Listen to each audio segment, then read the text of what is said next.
Voilà, on se retrouve au château du Haillan avec notre invité cette semaine dans Transversal, l'entraîneur des Girondins de Bordeaux, Jocelyn Gourvenec. Salut Jocelyn. Bonjour.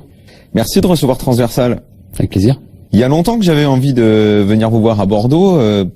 Ça devait être au début de la saison. Finalement, on a attendu.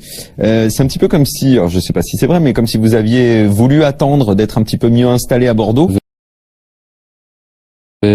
Prévu à ce moment-là, parce qu'en janvier, on a aussi beaucoup joué. Donc c'est le hasard qui a fait qu'on se retrouve aujourd'hui. Ah, c'est pas parce que vous attendiez que ça aille mieux à Bordeaux. Ben non, parce que c'était une question de rythme par rapport au match et de disponibilité. On voulait être, en tout cas, je voulais être le plus disponible possible pour vous. Alors, est-ce que vous sentiez que les résultats allaient s'améliorer et que qu'est-ce que prévoit en fait un entraîneur? Est-ce que vous sentiez que là, mi-février, fin février, Bordeaux allait se retrouver dans les bonnes places pour jouer les dernières places européennes? En fait, on planifie, on prévoit et on lance. Après, quand vous découvrez un groupe, vous savez jamais comment ça va répondre. Est-ce que ça va être vite au diapason? Est-ce que ça va être plus de temps? Est-ce que le groupe va être homogène? Est-ce qu'il y aura une osmose rapidement?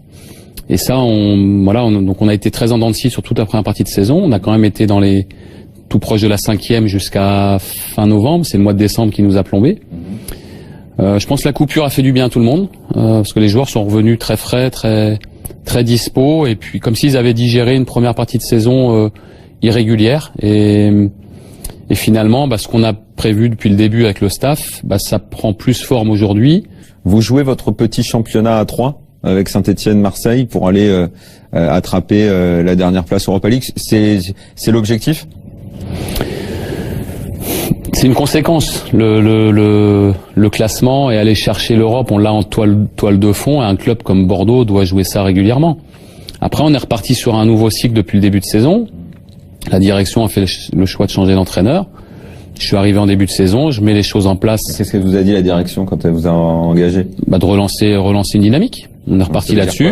Ils m'ont pas dit, vous finissez 3e, finissez. Je sais pas. Voilà, non, mais je vous le dis. C'est de relancer une dynamique, retrouver du plaisir aussi dans le travail, parce que la saison dernière a été difficile pour les joueurs. Et quand on lance ça, quand on a un axe de travail, on le lance. Après, ça vient plus vite, ça vient moins vite. Ça, on le maîtrise pas totalement. Mais je pense qu'aujourd'hui, on est mieux. Quand vous êtes arrivé ici, on vous a dit ce qu'était Bordeaux? Il y a des dirigeants qui vous ont dit, Bordeaux, notre idéal, c'est ça, et ce serait bien qu'on aille vers ça, ou non? Je trouve que Bordeaux fait partie, comme quelques clubs en France, d'un cercle de clubs très historiques qui sont des institutions. Une sorte de patrimoine du football français. Ouais. Les Girondins, c'est une institution. Quand vous promenez dans Bordeaux, quand vous parlez de Bordeaux, les Girondins, c'est une institution. Bordeaux a de toute façon une limite, qui est sa taille financière aujourd'hui, et une concurrence qui est de plus en plus rude. Paris, Monaco, Marseille, Lyon, c'est censé être devant vous. Donc vous disputez ce fameux petit championnat avec Saint-Etienne, en fait un peu les seconds couteaux, où on peut mettre Rennes aussi parfois à ce moment-là. Mais finalement, ça devient quoi l'objectif? Parce que c'est pas un objectif de finir 6e ou 7e. Est-ce qu'il faut pas apporter autre chose à ce club qui, ces dernières années, m'a semblé être une sorte de belle endormie? Est-ce qu'il faut pas, je sais pas, apporter un peu de spectacle, de beaux jeux? Est-ce qu'on vous a pas aussi un peu pris pour ça? On y travaille. Après, je pense qu'aujourd'hui, ce qu'on voit de l'équipe de Bordeaux est plus plaisant qu'il y a encore quelques mois. C'est pour ça que donc on y travaille et ça va s'améliorer. Enfin, je pense que ça va s'améliorer parce qu'on a un axe de travail, parce qu'il y a des jeunes joueurs qui vont forcément progresser. On s'attache aussi à ce que le recrutement soit bien ciblé, et entre le recrutement estival et celui de janvier, je trouve avec moins de moyens que les autres, je trouve qu'on s'y est bien pris. On a bien ciblé. Très clairement aujourd'hui, il y a Paris, Monaco, Marseille et Lyon qui ont des moyens très supérieurs à tous les autres, mais c'est pas pour ça qu'on pourra pas à un moment donné aller taper à la porte, pointer notre nez, ce que fait Nice aujourd'hui. Quelle est selon vous la part de psychologie dans la préparation d'un groupe, dans les dialogues que vous pouvez avoir, dans les entretiens individuels dont vous nous parliez tout à l'heure? C'est important parce que on passe toujours d'une gestion du collectif, d'un discours collectif, à une gestion un peu plus individuelle, avec un échange individuel avec le joueur. Et il faut sans arrêt alterner entre la gestion du groupe et la gestion particulière. parce que c'est ça qui donne du relief au jeu de votre équipe. Mettez les choses en place, mais après il faut l'entretenir par du relationnel. J'ai eu, et je pense qu'il y en a encore, des entraîneurs qui communiquent très peu, qui parlent quasiment jamais avec leurs joueurs. C'est plus possible. Et je trouve que c'est un manque. Il manque quelque chose. Ça veut pas dire que l'entraîneur fait pas du bon travail, mais il manque quelque chose. C'est, je pense, la gestion des individus, la gestion particulière des individus qui donne du relief à l'ensemble. Aujourd'hui, quand il y a eu la mode du jeu de possession, aujourd'hui on est plus dans des séquences de transition très rapides. Vous suivez ces évolutions-là, vous vous inspirez de ça, vous avez des idées précises sur la façon dont vous avez envie que votre équipe évolue? Mais moi j'ai eu la chance en 95 de rejoindre le Nantes de Jean-Claude Sodo qui venait d'être champion. Ouais. Et c'était un jeu spectaculaire, très alerte, avec un collectif très fort. Mais avec qui demandait beaucoup d'efforts. Oui, mais c'était déjà un jeu de transition très rapide. Ouais, c'est vrai. Ouais. Là aujourd'hui, on a peut-être moins Nice, mais Paris et Monaco sont un peu plus là-dedans maintenant. Monaco est moins dans la possession, par contre, ils font mal de manière terrible. Et Paris sont capables, plus que l'année dernière, de faire les deux. Ils sont pas exclusivement comme l'an dernier où ils faisaient très très mal sur un jeu de possession, où ils assommaient tout le monde parce qu'au bout d'un moment vous étiez sonné. Là, ils sont dans les deux et c'est très difficile. Je trouve que c'est intéressant de pouvoir avoir une équipe qui prépare bien, qui est capable de la garder et de jouer dans un registre, mais aussi d'être capable de jouer très très vite parce qu'aujourd'hui, vous pouvez prendre le problème dans tous les sens. Il faut gagner du temps à la récup avant que le bloc ne soit replacé. Sinon, même contre une CFA, vous avez des difficultés à trouver la faille parce que les équipes sont bien organisées. Le seul moment où vous pouvez exploiter ça, c'est quand l'équipe adverse a perdu le ballon. Et là, quand il faut aller vite, il faut aller vite. J'ai souvent dit, moi, que vous étiez parmi nos coachs français, un petit peu le coach d'avenir, parce qu'il y en a pas énormément de votre génération, finalement.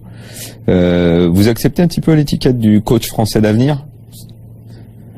Faut pas vous planter à Bordeaux, hein, sinon mes prédictions vont être foireuses. Hein. Je pense pas à ça. Je pense pas à ça. Franchement, quand on est entraîneur, on a tellement de taf qu'on est.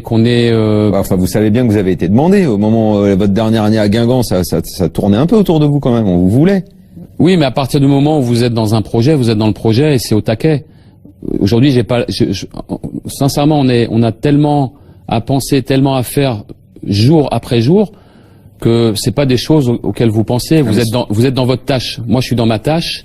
Au quotidien et j'avance comme ça et un match est fini, on passe à l'autre. Sur la fin à Guingamp, on savait que vous alliez partir, il était temps de passer à autre chose, de grandir. Vous êtes demandé. Je ressentais le besoin de partir. Je ressentais le besoin de partir sur un nouveau projet. Il n'y a pas que Bordeaux qui vous a sollicité. Je l'avais pas planifié. Ouais, mais après vous discutez avec les gens, le feeling passe plus ou moins bien, il y a une situation voilà, je voulais quitter Guingamp pour aller sur un club plus gros, de plus grande envergure et je voulais pas quitter Guingamp pour quitter Guingamp. Je ressentais le besoin de partir sur un nouveau projet parce que c'était ma volonté à la fin. Vous avez une après, s'il n'y avait pas eu Bordeaux, il y aurait peut-être eu autre chose. Mais Saint-Étienne, je sais pas. La preuve que non, parce que Christophe est resté à Saint-Étienne. À Bordeaux, ils ont changé d'entraîneur. Il paraît que vous aviez quelques touches en Allemagne. C'est vrai ou pas? Oui, on a discuté, mais c'était pour moi pas l'idéal. En tout cas, c'était pas le bon moment. Vous parlez un peu allemand? Je me débrouille. Parce que j'ai ma maman qui a grandi en Allemagne et qui était prof d'allemand, et puis j'ai fait de l'allemand, mais c'est un beau championnat, ça aurait pu vous tenter. Mais peut-être dans plusieurs années, j'en sais rien. Mais aujourd'hui, je suis à Bordeaux, il y a que ça qui m'importe.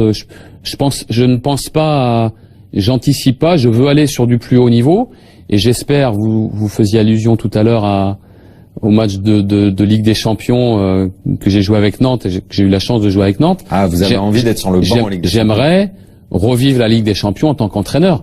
C'est quelque chose que j'ai envie de vivre, mais ça se fait pas en claquant des doigts, et je le planifie pas en tant que tel. Je travaille tous les jours. Pourquoi pas le revivre avec Bordeaux, ce serait une belle histoire. Mais je me projette pas plus. Je fais ce que j'ai à faire aujourd'hui. Et j'ai pas mal de travail déjà. Vous le disiez tout à l'heure, Bordeaux progresse, évidemment par rapport à l'année dernière, mais autour de vous, en tout cas c'est mon avis, je trouve que ce championnat de Ligue 1 cette année est réellement meilleur qu'il l'a été l'année dernière et les années d'avant. Est-ce que c'est également votre sentiment, et est-ce qu'on est peut-être dans un basculement de notre Ligue 1 qui, je le répète, pendant longtemps a quand même été assez chiante à regarder? Vous sentez qu'il y a quelque chose, un frémissement là? Je pense que ça s'est densifié. D'ailleurs, le dernier du championnat aujourd'hui, Lorient, pour moi, reste une bonne équipe avec des bons joueurs. Moi, je parle qualité de jeu. Oui, mais ils sont pas largués. Ils font des choses. Alors que les autres années, on avait toujours une ou deux équipes larguées déjà dès maintenant. Je pense que ça s'est densifié. C'est plus serré en bas, c'est plus serré en haut. Ouais, mais moi, je parle sur le terrain, l'intensité dans les matchs où parfois on pouvait avoir deux équipes qui se regardaient pendant une heure, c'était insupportable. Là, on a l'impression que les équipes y vont, quoi. On y est, quoi. Ça joue un peu. Vous sentez ça? Ouais, c'est peut-être un peu plus vivant. Il y a aussi le fait aussi, je pense que ça fait longtemps que la première place n'est pas encore en jeu, ou en tout cas est en jeu aujourd'hui entre trois équipes, ce qui n'était pas le cas des dernières saisons, où le PSG avait quasiment l'ascendant très vite. Là aujourd'hui, bien malin celui qui saura qui va être champion. Si vous vous qualifiez pour le tour préliminaire, que vous allez en Ligue Europa, vous allez la jouer. Parce que Bordeaux, c'est pas possible directement. Si vous avez envie, si, moi je veux bien, ça me pose pas de problème. Non, mais si vous allez donc en Europa League, vous la jouerez, parce que Bordeaux a souvent été au centre de polémiques sur les années récentes. On se demandait s'ils y allaient pour la jouer. Alors là, juste pour prendre le ticket d'entrée. Sans prendre de pincettes, je vous le dis tout de suite, on fera comme à Guingamp, on jouera tout à fond. Voilà. Vous viendrez pas nous dire que c'est dur de jouer tous les 3 jours. Non, on l'a fait beaucoup au mois de décembre et là encore au mois de janvier. J'ai jamais parlé de ça. Voilà. Ah, parce que beaucoup de coachs le font en France, c'est pour ça. Je voudrais pas revenir sur l'opposition qui semblait vous fâcher, mais on doit... Non, ça sert à rien. C'est bien de jouer tous les 3 jours, même si c'est dur. C'est pas facile de jouer le jeudi soir en Europa League et de rejouer le dimanche après-midi. C'est vraiment pas facile. Ça laisse peu de temps et on lâche beaucoup de jeux en Coupe d'Europe. Mais ça se fait. En tout cas, si vous allez en Coupe d'Europe, il y a à l'entrée du Hayan une énorme carte de l'Europe avec tous les endroits où Bordeaux est allé. Ouais. Alors, je vous le dis tout de suite, Bordeaux est allé partout. Il y a une belle histoire européenne ici. Mais alors, Bosnie, Monténégro, non. Ça vous irait comme tirage, parce que vous passez en plus là contre les équipes de ces pays-là, ça passe. Hein. Ouais, je sais peu. Bosnie et Monténégro. Bosnie, Monténégro, c'est les 2 pays j'ai trouvé. Ouais, mais ce serait quoi alors? Bordeaux n'est pas allé. C'est quoi les clubs? Voilà, là j'ai pas en tête. Bon, mais non, mais voilà, Bordeaux a une histoire avec le championnat en France. Bordeaux a une histoire aussi avec la Coupe d'Europe. C'est sûr que moi en tant qu'entraîneur, j'ai envie qu'on rejoue ça, qu'on revive des bonnes ambiances. En plus, le club a besoin, l'équipe a besoin, mais le public aussi, je pense à Bordeaux. Tout le monde a besoin d'écrire une nouvelle histoire dans son nouveau stade. C'est dur de faire venir les gens au stade à Bordeaux. C'est pas facile de démarrer dans un stade parce que il faut écrire l'histoire dans ce stade-là. Lyon est confronté à ça aussi. Je me rappelle quand j'étais jeune, ça grinçait des dents quand à Nantes ils sont passés du stade Sopin à la Beaujoire parce que c'était un petit stade en ville très chaud, très bouillant, à un stade plus froid à la Beaujoire, et finalement en 30 ans Nantes a réécrit son histoire à la Beaujoire. Il faut écrire l'histoire du club dans un stade, il faut s'approprier le stade, et c'est ce qu'on est en train de commencer à faire au Matmut. Eh bien, bonne chance et bon courage. Merci.